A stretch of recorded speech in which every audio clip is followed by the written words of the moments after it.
ഇന്നാണ് അനിയന്റെ അനിയത്തിയുടെ സ്കൂളിലുള്ള ആനുവൽ ഡേ പ്രോഗ്രാം. സമയം ഏകദേശം ഉച്ചയ്ക്ക് 2 മണി. പരിപാടി ആരംഭിച്ചു. സാറിന്റെ പ്രസംഗം, ഗസ്റ്റുകളുടെ ആദരവ്, പ്രസംഗം എല്ലാം കഴിഞ്ഞ് ഡാൻസ് പരിപാടികൾ തുടങ്ങി. ഇതാണ് നൗറാന്റെ കരകാട്ടം.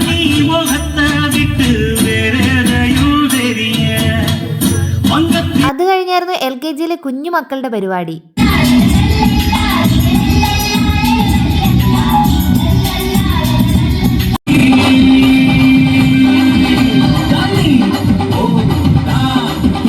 പിന്നെ നവീദുവിന്റെ സ്കിറ്റ് ആയിരുന്നു. ഫോൺ ഉപയോഗത്തെ കുറിച്ചുള്ള ദുശ്ശീലങ്ങളായിരുന്നു ടോപ്പിക്. കൊളാക്കോന്നൊരു പേടിയുണ്ടായിരുന്നു, പക്ഷെ ഓൻ നല്ല അടിപൊളിയായിട്ട് തന്നെ കളിച്ചു. അതും കഴിഞ്ഞൊരു പൂവാലനെ പോലെ പെണ്ണുങ്ങളെ സൈഡിൽ പോയിട്ട് കോഴിക്കളിയും കളിച്ചോണ്ടിരിക്കുക ചെക്കൻ. അങ്ങനെ കുട്ടികളുടെ മികവുറ്റ ഓരോ പരിപാടികളായിട്ട് സ്റ്റേജിൽ ഇങ്ങനെ വന്നോണ്ടിരുന്നു.